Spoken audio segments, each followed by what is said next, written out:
Келесі 4-22 есеп. Радиусы R шеңбермен шектелген дөңгелектің ауданы S-ті өрнектейтін формуланың көмегімен төмендегі кестені толтырыңдар. Дөңгелектің ауданын табу формуласын жазып алайық. S-тен π көбейтілген R-дің квадраты. Енді біріншісін шығарамыз. Бізде R белгісіз, S-іміз белгілі. Сонда 4π тен π көбейтілген R-дің квадраты. Осы жерден R-ді тауып аламыз. Сонда 4π бөлінген π тен R-дің квадраты. Пилар қысқарып кетеді. Сонда R-дің квадраты бізде 4-ке тең. Сонда R-іміз тең болады бізде 2-ге. Сонда R 2-ке тең болады екен. Екіншісі. Дәл осылай. Сонда 25π тең π көбейтілген R-дің квадраты. 25π бөлінген π тең R-дің квадраты. Пилар қысқарып кетеді. Сонда R-дің квадраты тең 25-ке. Сонда R-іміз тең болады бізде 5-ке. Келесі үшінші есебіміз. Бізде R белгілі, S-ті тауып беріппіз. Сонда π көбейтілген R-іміз 3 түбірасты π тең S-ке. R-дің квадраты. Сонда π көбейтілген 9 π-дің өзі ғана қалады екен. Тең S-ке. Π мен π қысқарып кетеді. S-тен бізде сонда 9-ға. 9-ға тең болады екен. Келесі төртіншісі. R-іміз 2-ке тең. Π көбейтілген 2-ның квадраты тең S-ке. Сонда S-тен 4π-ға. 4π. Келесі бесіншісі.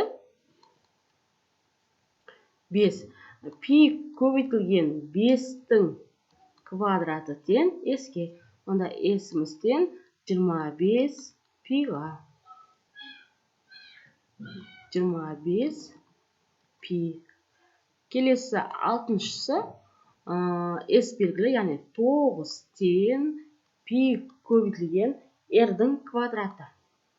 Осы жерден R-ді тауып аламыз. 9 бөлінген π болады, тең R-дің квадраты.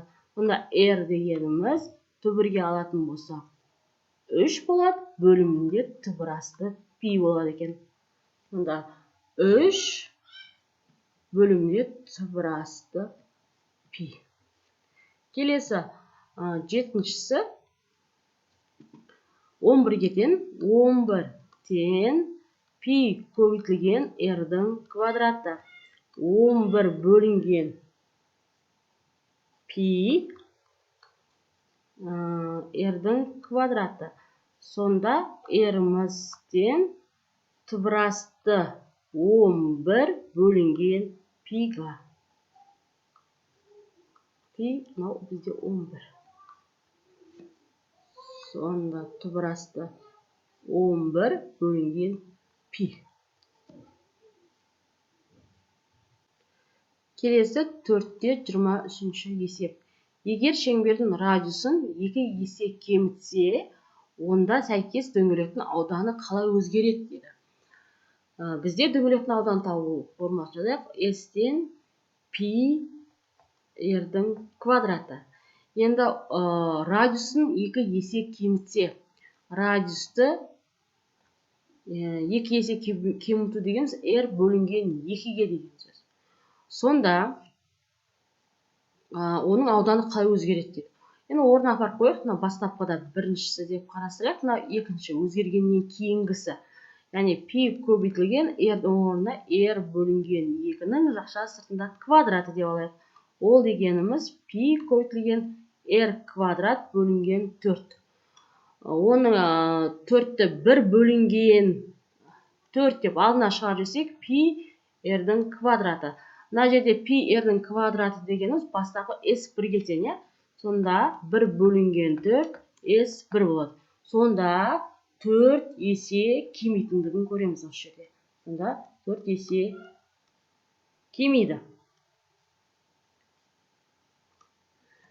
Келесі 3 есе артса, яғни екіншісінде бастапқы формуланы жазайық. S1 деп жазайық, онда пи r-дің квадраты. Енді радиусы 3 есе артса, онда радиус өзгерсе 3 r-ге. Енді орнына апарып қойық. Сонда S2 дегеніміз, сонда пи көбейтілген r-дің орнына 3r-дің шаша сыртында квадраты деп аламыз. Сонда пидің өзі 9r-дің квадраты. 9-ды алдына шығарып жіберетін болсақ, тең 9 пи r-дің квадраты дейді. Пи r деп отқанымыз бастапқы S1-дің формуласы, сонда 9 S1 деп жазсақ болады. Бұл жерден біз 9 есе артатынын байқаймыз. Сонда 3 есе артса, 9 есе артады екен радиусы.